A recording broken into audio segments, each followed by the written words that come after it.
Purification. Visuddhimaga. By Bhattantakariya Buddhagosa. Translated from the Pali by Bhikkhu Naoamoli. Part 3 Understanding, Punna. Chapter 16. The Faculties and Truths. Indriya Sakanidasa. A description of the faculties.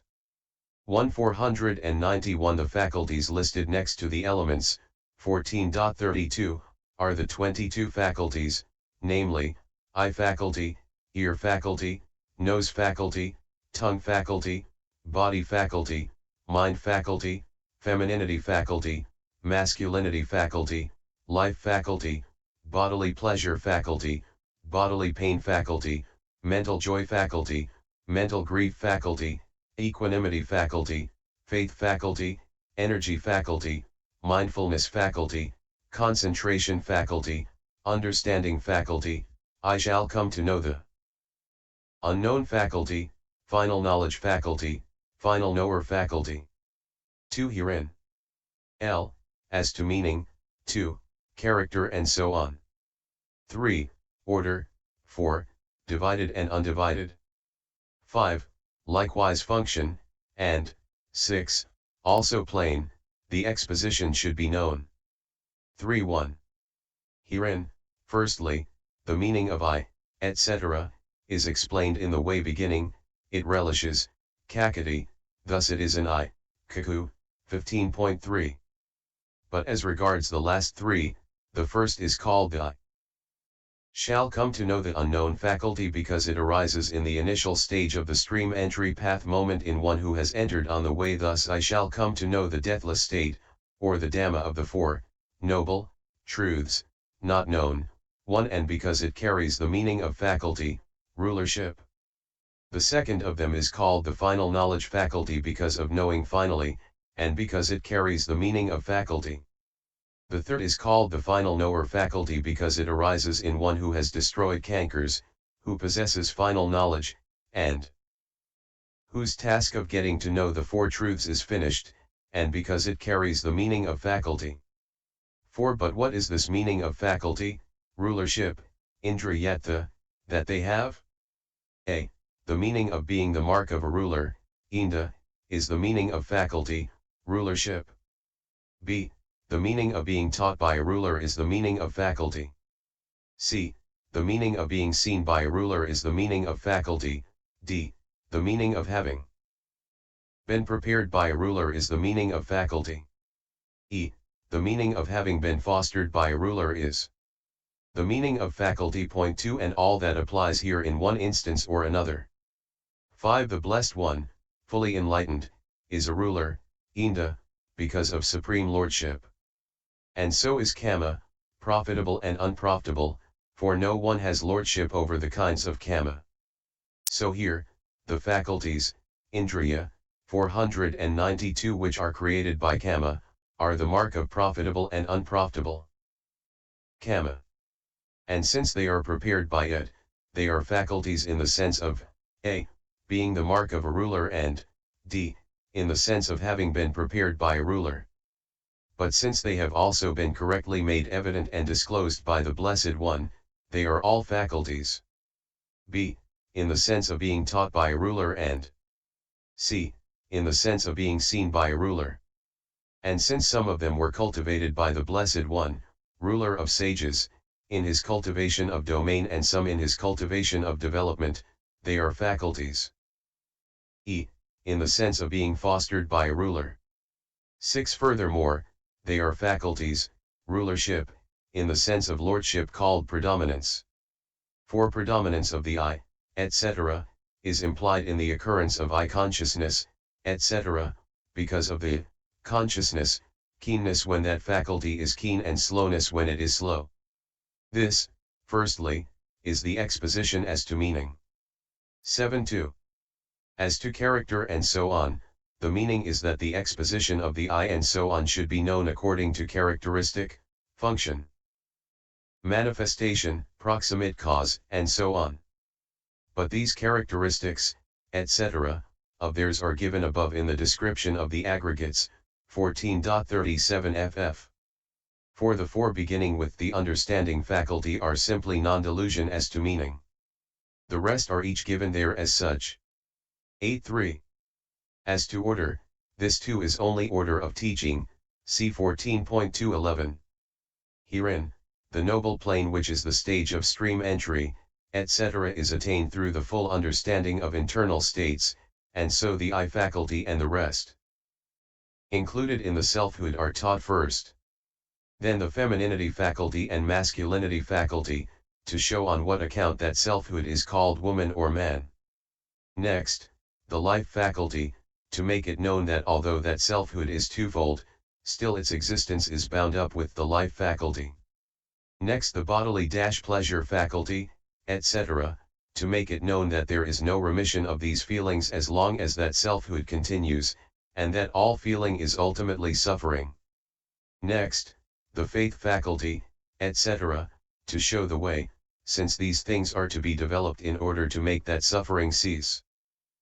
Next, the I shall come to know the unknown faculty to show that the way is not sterile, since it is through this way that the state is first manifested in oneself.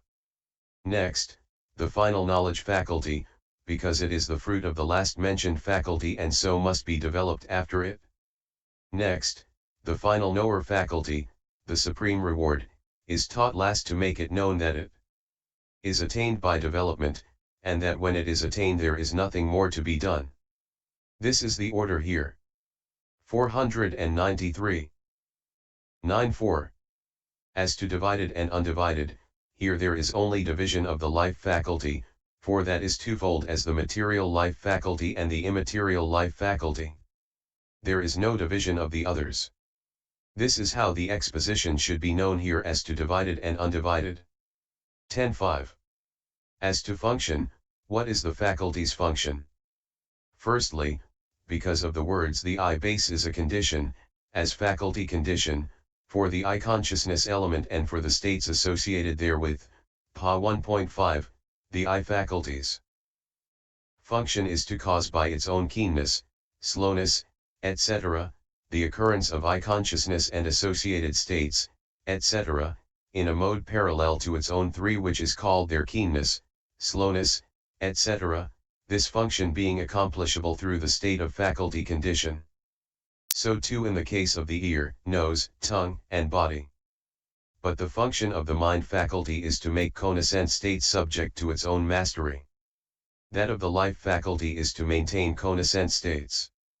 That of the femininity faculty and the masculinity faculty is to allot the modes of the mark, sign, work, and ways of women and men.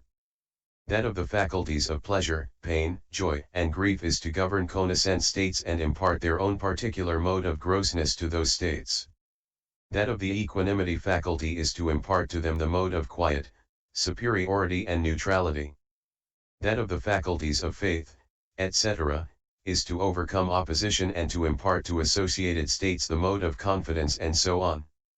That of the I shall come to know the unknown faculty is both to abandon three fetters and to confront associated states with the abandonment of them.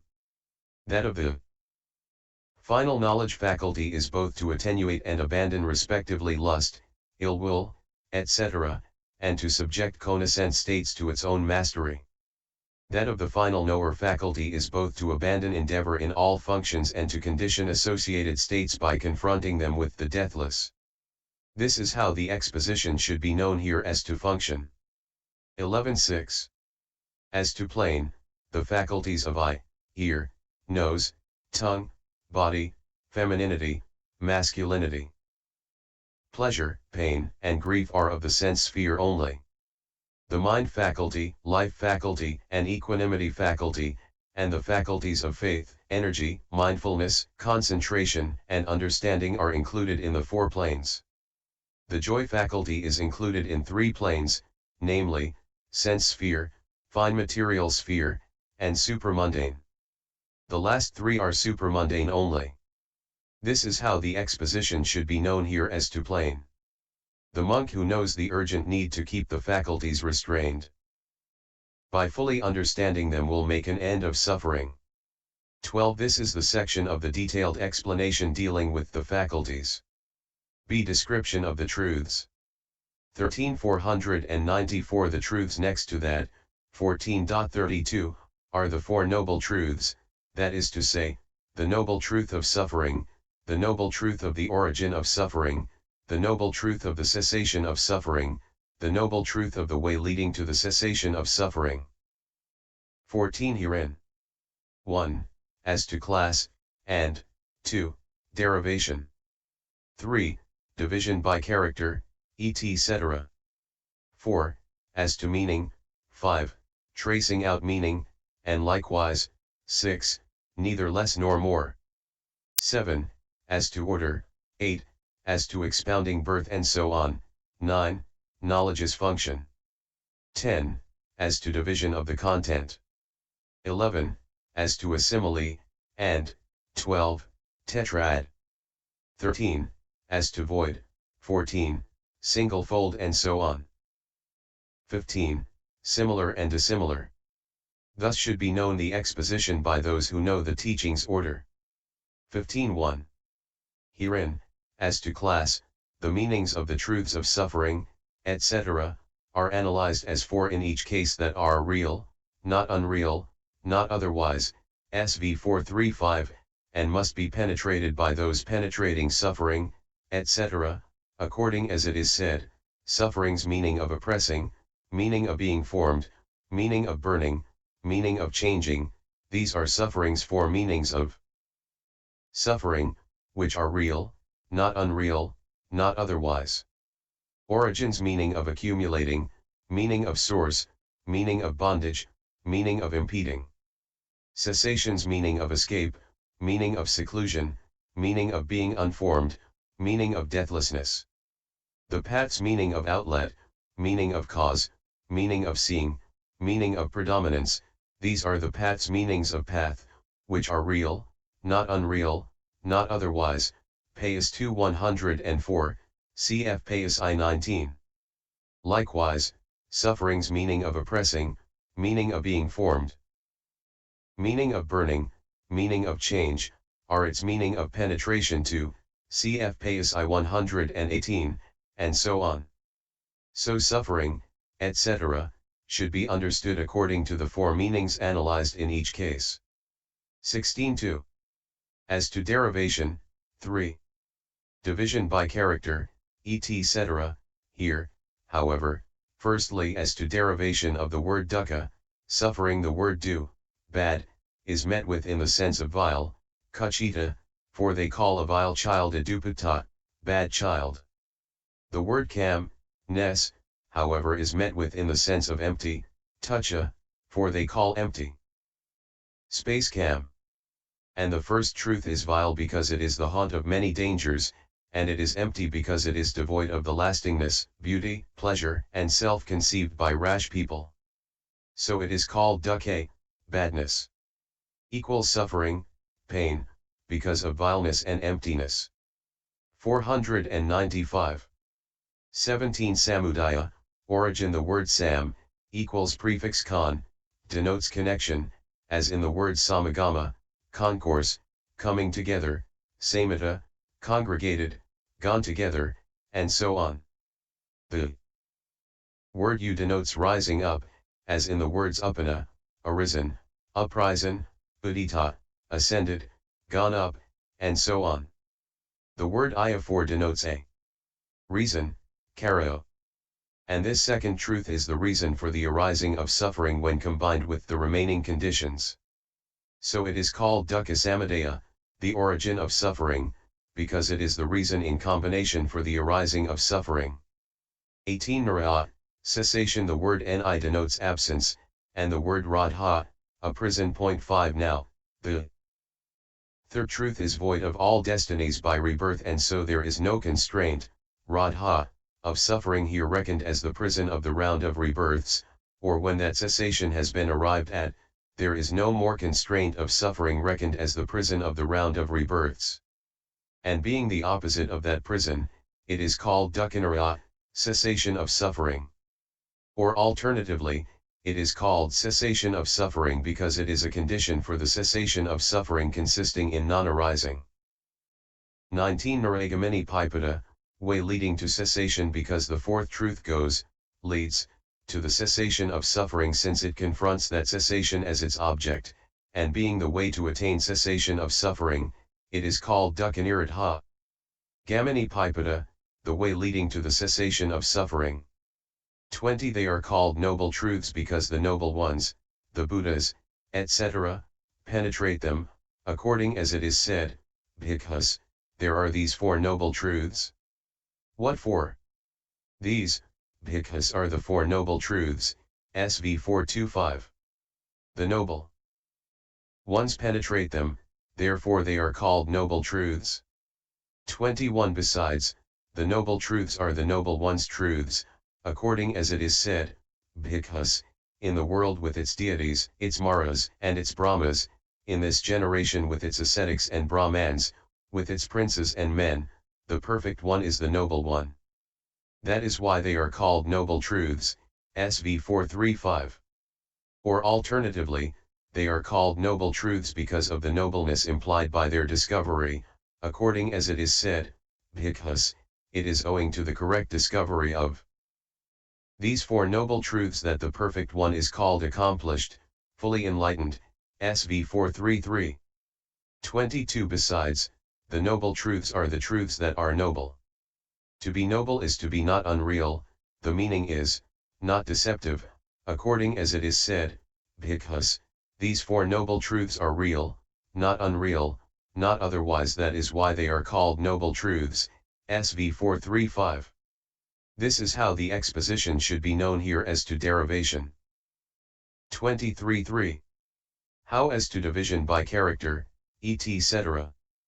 The truth of suffering has the characteristic of afflicting. 496. Its function is to burn. It is manifested as occurrence, as the course of an existence. The truth of origin has the characteristic of producing. Its function is to prevent interruption. It is manifested as impediment. The truth of cessation has the characteristic of peace. Its function is not to die. It is manifested as the signless. 6. The truth of the path has the characteristic of an outlet. Its function is to abandon defilements. It is manifested as emergence. They have, moreover, the respective characteristics of occurrence, making occur, non-occurrence, and making not occur, and likewise the characteristics of the formed, craving, the unformed, and seeing. This is how the exposition should be understood here as to characteristic, etc. 24.4. As to meaning, 5.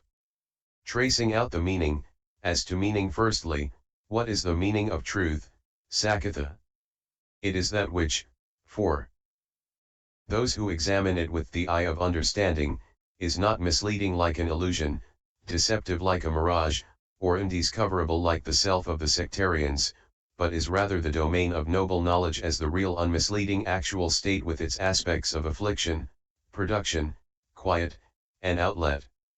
It is this real unmisleading actualness that should be understood as the meaning of truth, just as heat is the characteristic of fire, and just as it is in the nature of the world that things are subject to birth, aging and death, according as it is said, bhikkhus, this suffering is real, not unreal, not otherwise, SV 430, and so on, in detail.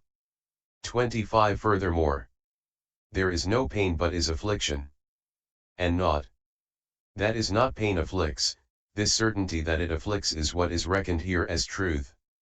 No other source of pain than craving. Nor aught that source provides but pain. This certainty in causing pain is why it is considered truth.